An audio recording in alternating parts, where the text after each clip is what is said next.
Manoj Kumar Jha, sir, you have 7 minutes. Yeah, thank you. Vanakkam, Honorable Vice Chairman sir. माननीय दो भूमिकाओं में खड़ा हूं, एक संसद में स्टेक होल्डर की हैसियत से और एक विश्वविद्यालय के शिक्षक की हैसियत से।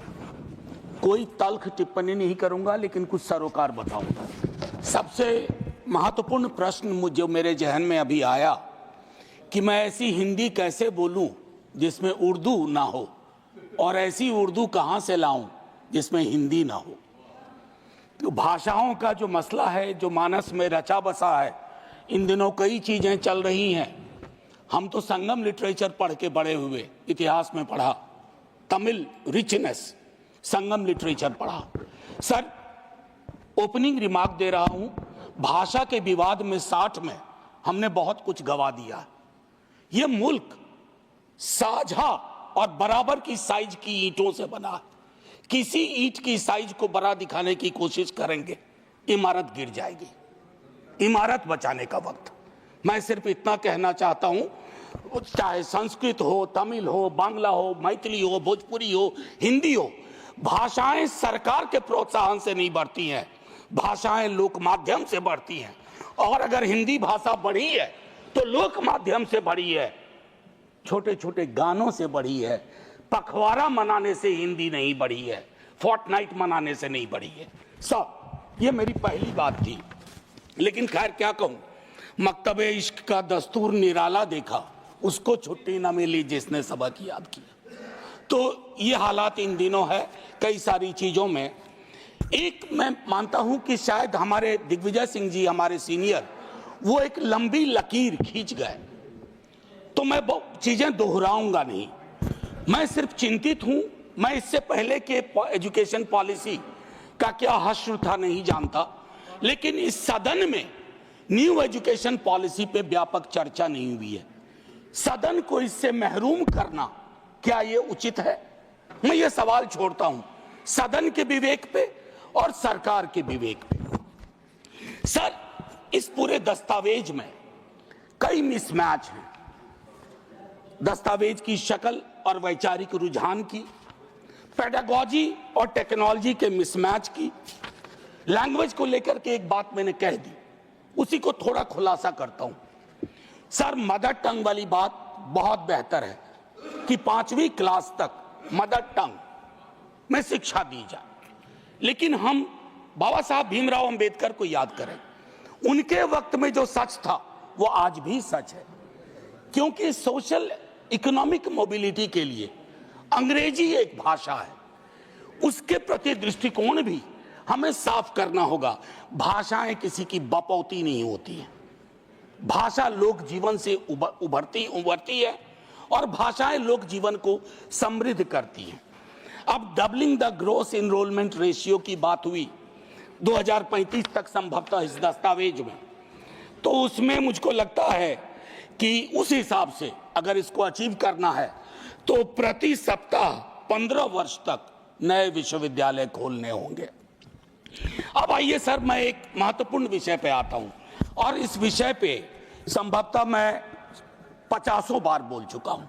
सर, एक चीज होती है एनएफएस, ये एकलव्य ढूंढने का नया तरीका हो गया, नॉन फाउंड सूटेबल। मैं नहीं कह रहा, कमिटी कह रही है, committee on welfare of schedule caste and schedule tribe. उन्होंने कहा जो ये स्टीरियोटिपिकल रिस्पॉन्स आता है कि सूटेबल कैंडिडेट नहीं मिले, ये बिल्कुल गलत है सर। कमिटी ने कहा ये एक्सेप्टेबल नहीं है। यही बात कमोबेश ओबीसी रिक्रूटमेंट पर लागू होती है। मैं माननीय शिक्षा मंत्री जी से, माननीय नेता सदन लगातार बैठे हुए हैं, सर आग्रह करूंगा, ये महामारी सब कुछ लील जाएगी। ये मध्ययुगीन व्यवस्थाओं की महामारी है जो आधुनिक चोला पहन चुकी है। इस चोले को उतरवा के फेंकवा दीजिए, अन्यथा बहुत मुश्किल होगी। महोदय, गुजरात बड़ा समृद्ध राज्य है, हमेशा नजरें इनायत रही हैं आजादी के बाद से ही, लेकिन आज बड़ी खुशी हुई कि हमारा बिहार जैसा पिछड़ा राज्य भी, बिहार गुजरात के साथ एक कैटेगरी में साथ साथ, और वो कैटेगरी है एनरोलमेंट इन हायर एजुकेशन, जहां हम बिहार, आसाम, गुजरात भाई भाई। बस ये एक चिंता का विषय था, मैंने कह दिया। और नीति आयोग की भी इसमें स्कूल एजुकेशन को लेकर के कुछ महत्वपूर्ण टिप्पणियां हैं। अब महोदय मैं एक आध मिनट ले लूं तो माफ कर दीजिएगा आज। Please spare me 1 minute extra if it is possible. Sir, priorities clear होनी चाहिए, कोई भी सरकार हो। आप एजुकेशन से क्या उम्मीद करते हैं? वो जो प्रीलिम सेट की बात की थी ना ऋतव्रता ने, वो हमारा एक नजीर होना चाहिए। और मुझको लगता है कि सार्वजनिक क्षेत्र के विद्यालयों, मैं एक सरकारी स्कूल का पढ़ा हुआ हूं, हिंदी मीडियम से पढ़ा 10वीं तक। 11वीं में अंग्रेजी से पहली बार राब्ता हुआ। सर मुश्किल आई, क्वींस लैंग्वेज की अपनी दिक्कतें हैं, लेकिन सर सरकारी स्कूलों के, मैं अपने ही स्कूल को आज जब वापस जाके देखता हूं, क्या बना के रख दिया हमने। मुझे निजी क्षेत्र को के खिलाफ मत समझा जाए, लेकिन एक संतुलन होना चाहिए।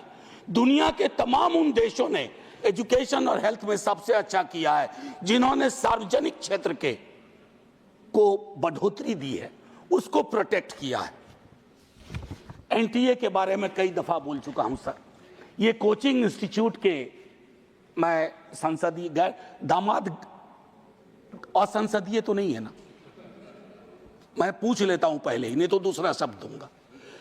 हाँ, रिश्तेदार की तरह व्यवहार करना। कोचिंग इंस्टीट्यूट फ्लरिश कर रहे हैं, बार बार परीक्षा पैटर्न, पेडागोजी, सिलेबस में बदलाव, बच्चों को हमने गिनी पिग्स बना के रख दिया।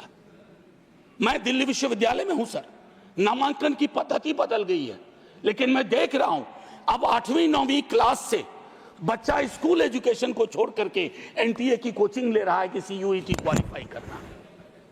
ये स्ट्रक्चरल प्रॉब्लम है। बस सर 1 मिनट। शिक्षा के संस्थान वैचारिक युद्ध क्षेत्र हो गए हैं सर। मैं टिप्पणी नहीं करना चाहता, घनश्याम जी ने कही एक बात सर, कोई टिप्पणी इस तरह की नहीं कि वामपंथी रुझान। मुझको लगता है कि कांग्रेस के साथ दिक्कत पता नहीं क्या थी, उन्होंने वामपंथियों को तथाकथित, हालांकि उसमें मेरिट नहीं है, ढूंढा। लेकिन सर दक्षिण पंथी वैचारिकी का अड्डा बनते जा रहा है। आप कई चीजों को हटा रहे हैं। अच्छा पीएचडी नहीं चाहिए, बिना पीएचडी के ले लो। अच्छा ये एलिजिबिलिटी हटा दो, तब भी आपको लोग नहीं मिल रहे हैं उस रुझान के। तो मेरा मानना है कि इन और शिक्षकों की स्वायत्तता में बहुत कमी हुई है। मैं प्रोन्नति के सवाल पे 100 चीजें कह सकता हूं, अपॉइंटमेंट पे 100 चीजें कह सकता हूं। देख रहा हूं कैसे शिक्षक विक्टिमाइज हो रहे हैं। और सर नॉलेज पार्क की तर्ज पर, एसईजेड की तर्ज पर नॉलेज पार्क बना करके आपको यह सोचना होगा कि शिक्षा और इंडस्ट्री में थोड़ा फर्क है। इसको उद्योग और सिर्फ निवेश की नजर से मत देखिए, क्योंकि इसका पहले नाम था ह्यूमन रिसोर्स डेवलपमेंट। भले नाम बदल गया हो, लेकिन उस संकेत को याद रखा जाए। केंद्रीकरण आपकी स्वाभाविक प्रवृत्ति है। जब बड़ी सत्ता आती है तो हर किसी को लगता है कि इसको मुझको हथिया लेना चाहिए। नैक के बारे में विस्तार से हमारे दिग्विजय सिंह जी बोल चुके हैं। ऐसे लोग आप बिठाते हैं, ऐसी व्यवस्थाएं होती हैं। नैक में सर क्या होता है, मैंने भी अपने टाइम में एक नैक देखा है मेरे विश्वविद्यालय में, बता नहीं सकता हूं सर।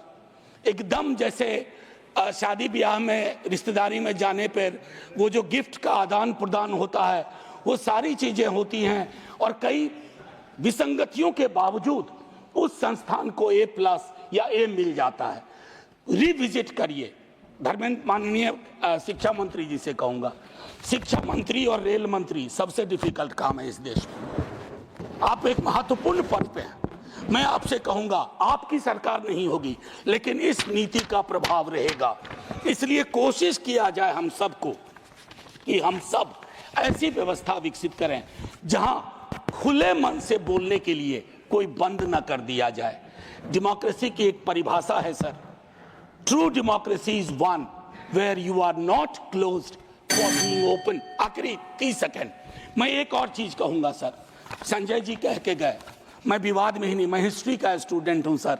कभी उस पर बहस होगी, मुगल सल्तनत और अन्य रूलर्स पे, तो विस्तार से बोलूंगा, लेकिन आज एक टिप्पणी करता हूं। सर, इतिहास के बासी पन्नों में जा करके अगर हम आज की चुनौतियों में पर्दा डालने की कोशिश करेंगे, उन बासी पन्नों के नायक और खलनायक आपकी चुनौतियों में आपकी मदद नहीं करेंगे।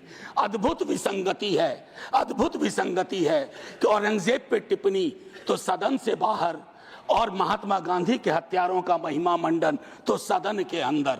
सर, आखिरी में मैं यही कहूंगा कि सब मेरे चार सर ये उनको